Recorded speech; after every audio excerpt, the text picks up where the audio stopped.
Hi guys, welcome back once again. Advice for the days is kung kumikilala ka ng mga utos ng ating Diyos anak, ay kikilalanin ka din ng ating Diyos amang buhay na nasa langit. Kung tinutupad mo ito yung mga utos ng ating Diyos anak, ng mga utos niya at ang mga mabubuting gawa, ginagampanan mo to, ay tsak na tsak ang kaligtasan mo sa langit. At syempre, kaligtasan mo rin sa impyerno.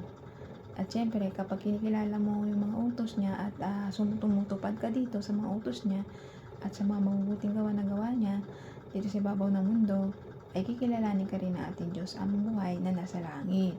Ganito po yan eh.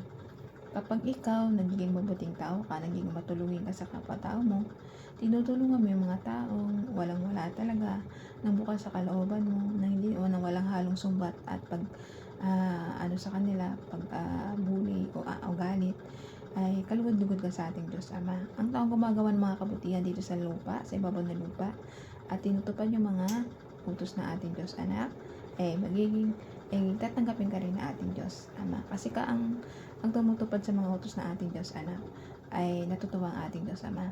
Nalulugod sila kasi sinusunod nyo ang kanyang anak na si Jesus Christ, na siyang nagalay ng kanyang buhay para sa ating mga taong makasalanan. Bilang isang mabuting tao, gampanan lang po natin at pagpatuloy mo ang pagiging mabuting tao mo sa kapwa-tao mo.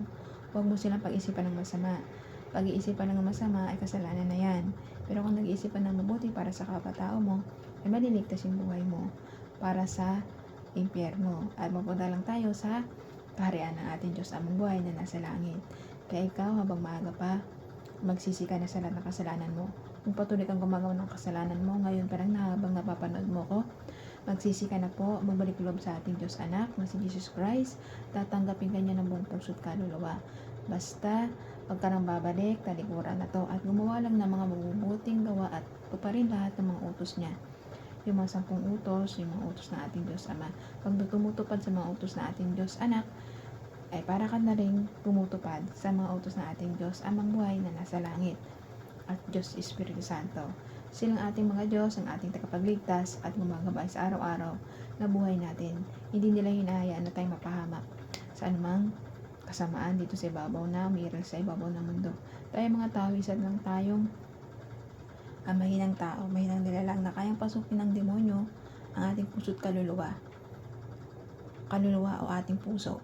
Pinapasok ng demonyo ang isip natin at saka ang puso natin para tayo magalit sa kapwa-tao natin at gumawa ng masama na hindi na nararapat. Kapag pinapasok tayo ng mga demonyo, nagkakaroon tayo ng galit at pag-iisip natin sa kapwa-tao natin na hindi maganda, magdasal po, dasal lang po ang ating sandata. Pag nagdasal ka na Ama namin, mawawala yan. Patuloy ka magdasal araw-araw, oras-oras.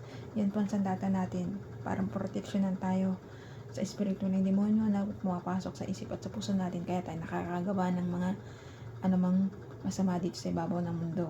Kaya ikaw, lagi kang magdasal, manalig mo na palataya sa ating Diyos Anak, Diyos Ama at Diyos Espiritu Santo. At tuparin yung mga utos nito para kalugod-lugod tayo sa mata ng ating Diyos Amang buhay na nasa langit. Kaya hanggang dito na lang po ang aking advice. Ingat po tayong lahat and God bless.